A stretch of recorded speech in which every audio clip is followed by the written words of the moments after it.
ही मैं तो आभार ही व्यक्त कर सकता हूँ, धन्यवाद ही कर सकता हूँ। और जैसे आप कह रहे हैं कि हाँ, सब मैं तैयार नहीं था, जनता तैयार थी, जन-जन तैयार था।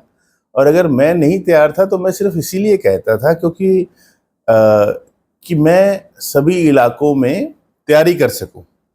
तो वो जन-जन ने तैयारी मेरे लिए कर रखी थी।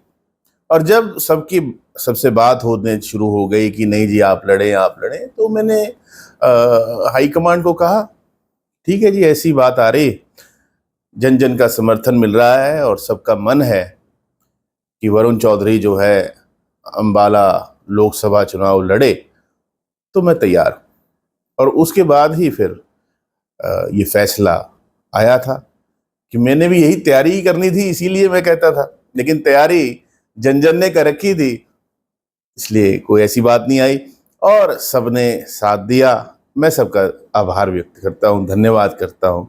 बहुत बड़ा चुनाव होता है जी, 20 लाख वोट का चुनाव है। बहुत से ऐसे देश हैं जहाँ 20 लाख की जनसंख्या तक नहीं है और इतना बड़ा चुनाव कोई एक व्यक्ति नहीं लड़ सकता। सब मिलकर प्रयास करते हैं तो लड़ाई लड़ी जाती है और लड़ाई जीती जाती है। देखिए यहाँ 4.5 साल में बहुत कुछ सीखा हरियाणा विधानसभा के अंदर और मैं ऋणी हूँ इस इंस्टीट्यूशन का जहाँ मैंने इतना कुछ सीखा है, वहाँ पे काम किया है। और जो सिस्टम बना हुआ है वो लोकसभा के पैटर्न पे ही बना हुआ है। ठीक है, वहाँ पर और भी चीज़ें हैं, तो जो यहाँ सीखा है वो वहाँ, इसमें कोई दो राय नहीं है कि वो काम आएगा। और जिस तरह से यहाँ मुद्दों को तथ्यों के साथ उठाने का काम किया और जैसे आपने कहा कि बहुत से ऐसे विधेयक थे जिनको बदलवाया प्रदेश हित में, प्रदेशवासियों के हित में, तो उसी प्रकार से प्रयास रहेगा कि लोकसभा के अंदर भी जन जन की आवाज़ उठाई जाए, मुद्दों को रखा जाए, जिससे कि जो हमारा काम है एक सांसद के रूप में कि आप एक प्रतिनिधि हैं, जनप्रतिनिधि हैं, तो उनकी बात को उठाना जिससे कि जो समस्याएं हैं वो दूर हो सके, इस तरह का काम किया जाएगा। देखिए मैं तो लोकसभा के अंदर भी 10 सीटें उम्मीद करता था इंडिया गठबंधन की और आपने देखा कि कुछ सीटें तो बहुत थोड़े से मार्जिन से हम पीछे रहे हैं। और आने वाले विधानसभा चुनाव में भी मुझे विश्वास है कि जिस प्रकार से जन जन का मन है कि वे इस तानाशाही और इस जुमलेबाज सरकार से अपना पीछा छुड़ाना चाहते हैं, ये मन बना हुआ है। और आज आप देखते हैं कि पहले तो सरकार में चेहरे बदले जाते हैं और अब इसी भाजपा सरकार ने जो परेशानियां खुद पैदा की थी, चाहे वो एनडीसी के माध्यम से, परिवार पहचान पत्र के माध्यम से, और जो गरीब को ना सहारा लगा के, किसान की बात ना सुन के, कर्मचारियों की बात ना सुन के, आज उनको ये सब याद आ रहे हैं भी पहले ही परेशानियां ना जो है उनके लिए तैयार करते, खुद परेशानियों को बढ़ाने वाली ये सरकार है। और आज जब चुनाव सामने दिखाई दे रहे हैं, हम तो सालों साल से इनको कहते आए कि ये गलत हो रहा है, इसको ठीक किया जाए, ऐसा यहाँ पर ये संशोधन होना चाहिए, लेकिन सुनना नहीं। आज उनको अपनी हार सामने दिखाई दे रही है। अगर हार ना दिखाई दे रही होती तो चेहरे भी सरकार में क्यों बदले जाते? वो बदले गए क्योंकि उनको साफ दिख रहा है कि सामने भाजपा की हार है। और इसी प्रकार से जो आज ये करेक्टिव मोड में चले गए, इनको पहले किसने रोका था? कोई स्टे नहीं लगा हुआ था। अब इनको दिखाई दे रहा है कि सामने हार है, तो अब इनको जनता याद आ रही। जब हम बार बार सालों साल से बोलते आ रहे थे तब नहीं सुनाई दे रहा था। तो इससे साफ है कि जनता ने भी मन बना लिया है कि भी जिन्होंने 10 साल खून के आंसू इस भाजपा सरकार ने रुलाए, उन्हें ऐसे माफ नहीं किया जा सकता। देखिए जनता का लाभ होना चाहिए, हमारा और मेरा खास तौर पे यही ध्येय रहता है। मैं तो कह रहा हूं ना कि समस्याएं खड़ी किसने करी, पैदा किसने करी? ये समस्याएं थी नहीं, ये भाजपा सरकार द्वारा ही पैदा की गई थी समस्याएं जन जन के लिए। और आज अब इन्हें याद आ रहा है कि इसमें कमियां हैं। जब हम 10 साल से बोल रहे थे तब तो ये मानते नहीं थे। जनता दुखी थी, कहीं धरना देती थी तो वहां डंडा चलाते थे। आज सरपंचों को बुला रहे हैं, पहले जब वो आ रहे थे मिलने तब उनको डंडे मारते थे, कर्मचारी बैठे होते थे कि हमारी बात सुन लो, 6-6 महीने 1-1 साल बैठे रहते थे। उन्हें भी शर्म आती थी भी कोई हमें उठा ही ले, कोई बात तो सुन ले, किसी ने सुनी नहीं। आज उन पर भी बातें कर रहे हैं, लेकिन देखिए जुमलेबाजों से अभी जनता विश्वास नहीं कर सकती, इन पर विश्वास नहीं किया जा सकता, क्योंकि पहले भी बहुत बड़े बड़े वायदे हुए लेकिन सिरे तो लगाते नहीं है। फिर सिरे लगाना है, जो अपनी बातों पे पक्के रहते हैं, वो कांग्रेस पार्टी है। पहले भी कांग्रेस की सरकार रही है, सबको साथ लेके चले, सबकी सुनवाई की है, और वही अब आगे भी हरियाणा वासियों को पूरा विश्वास है कि कांग्रेस की जब सरकार बनेगी तभी उनका अच्छे से ध्यान रखा जाएगा। देखिए, ये फैसला केंद्रीय नेतृत्व का था और 0 से आप 5 पे आए, और मैंने अभी कहा भी 3 सीटें तो आप बहुत थोड़े मार्जिन से हारे हैं, तो वो भी जीत ही रहे थे। और मैं समझता हूँ कि इस बार तो वैसे भी सर्वे पूरा हुआ और सर्वे के आधार पर ही कांग्रेस पार्टी की टिकटों का आवंटन हुआ।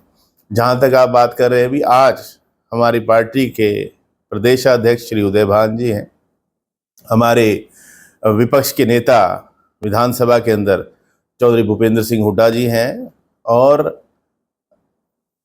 जन जन जो है जहां भी जाते हैं सबको एक विश्वास है, क्योंकि पहले भी मुख्यमंत्री रहे हैं, उनका काम सबने देखा है, तो इसलिए कहीं ना कहीं सबको लगता है कि हाँ, इन्हें दोबारा मौका दिया जाए। और जहां तक आप कह रहे हैं कि फैसला, देखिए जब विधायक बनते हैं, विधायक जो बनेंगे वो फैसला लेंगे। एक बहुत लोगों के जहन में सवाल आ रहा है कि मुलाना जो है वो आपके परिवार की एक परंपरागत सीट रही है, तो कुछ लोग कह रहे हैं कि शायद मैडम चुनाव लड़ेंगे, तो आपका इसमें मैडम मतलब कौन से मैडम? आपकी वाइफ। अच्छा अच्छा। तो मुलाना को लेकर, जो टिकट के लेकर आप क्या सोचते हैं? देखिए, मैंने तो अभी तो ऐसा कुछ सोचा नहीं है, और ये पार्टी का फैसला होगा, जो भी फैसला होगा हमें मंजूर होगा। क्या वन ऑफ द कंटेंडर है मैडम? अभी तक तो नहीं है। ऐसा कारण था कि कॉन्फिडेंस में नहीं लिया गया। जब मांग रखी गई कि डिप्टी स्पीकर जो है वो विपक्ष से बनाया जाए, तो उस पर कोई बात आगे नहीं बढ़ाई गई, और यही कारण था कि स्पीकर के लिए जो है वो चुनाव हुआ। नहीं तो यही था कि भी मान लेते, लेकिन सत्ताधारी दल जो है वो कोई सुनने को तैयार नहीं। इसी प्रकार से जैसे आप कह रहे हैं कि जब चर्चा होनी थी तो बात आई कि नीट पर अलग से चर्चा हो, लेकिन सत्ताधारी दल जो है वो तैयार ही नहीं, सरकार तैयार ही नहीं है चर्चा करने के लिए, और इसीलिए जो है फिर स्पीकर महोदय ने जो है हाउस को एडजर्न कर दिया था। चर्चा होनी चाहिए। अगर ये सब जो सांसद चुन के आए हैं, किस लिए आए? चर्चा के लिए ही आए हैं, तो चर्चा क्यों नहीं होनी चाहिए? और जो देश के मुद्दे हैं उन्हीं पर चर्चा मांग रहे हैं, और ये कुछ गलत मुद्दा तो था नहीं नीट का, भी देश के भविष्य का सवाल है। अगर उस पर चर्चा हो जाती, सरकार अपना जवाब दे देती, इसमें गलत क्या था? लेकिन तैयार ही नहीं, एडजर्न कर। सारी चीजें हैं। चाहे आज सबसे बड़ी समस्या हमारे प्रदेश के अंदर बेरोजगारी की भी है, गाँव के अंदर मैं देखता हूँ निकासी की बहुत बड़ी समस्या है। आज भी गाँव के अंदर कितने लोग दुखी हैं कि अगर बारिश ज़्यादा हो गई तो हमारे गाँव का, हमारे खेतों का, हमारे घरों का क्या होगा? क्योंकि पिछली बार कितनी समस्या आई थी आप सब जानते हैं, और उसके बाद भी जो करेक्टिव मेजर्स लेने चाहिए थे अभी तक वो प्रशासन ने और शासन ने नहीं लिए।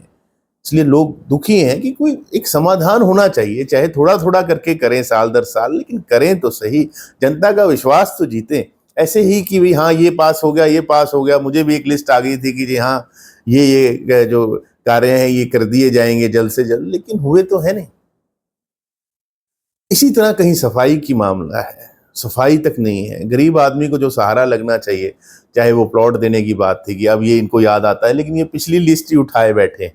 और बहुत से आपने देखा कि जो हमारे EWS के फ्लैट्स कितने कितने सालों से तैयार बने पड़े हैं, खंडर हो गए, उनकी रिपेयरों में फिर से करोड़ों रुपए खर्च दिए, लेकिन इनसे ये नहीं हुआ, किसी गरीब को सहारा नहीं लगाया कि किसी को अलॉट तो कर देते।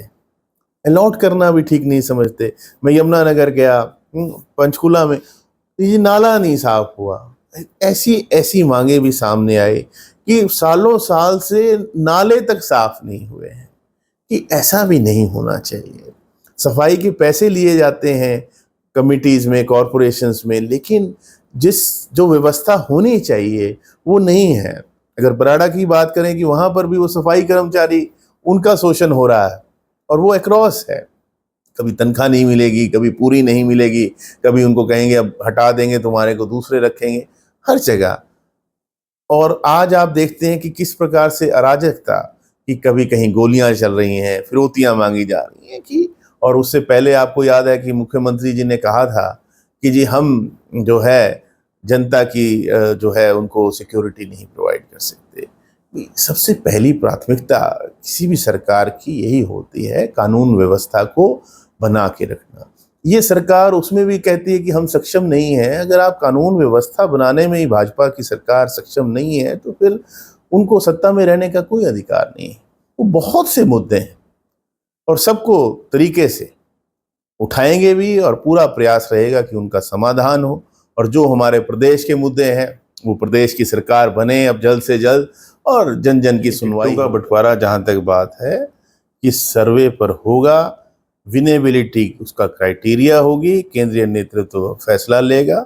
और मैं भी उसमें समझो पक्ष में हूं कि विनेबिलिटी की जीत कौन सकता है, सबसे अच्छे मतों से कौन जीत सकता है, उन्हीं को कांग्रेस पार्टी की टिकट मिले, जिससे जो जन जन की जो आकांक्षाएं वो पूर्ण हो सके। वो तो दोनों तरह से कम रहा। अगर हम कैंट की बात करें तो बहुत थोड़े से मार्जिन से हम हारे हैं, लेकिन अगर मैं पिछले चुनाव की बात करूं कि हम एक भी सीट नहीं जीत पाए थे लोकसभा के अंदर, और उसके बाद भी हम 31 पे पहुंचे थे। इस बार तो आप 5 लोकसभा की सीटें जीते हैं, तो आपका जो प्रदर्शन है वो इससे कहीं बेहतर जो है विधानसभा में रहने वाला है। जी हाँ, पूर्ण प्रयास, 9 की 9, 90 की 90।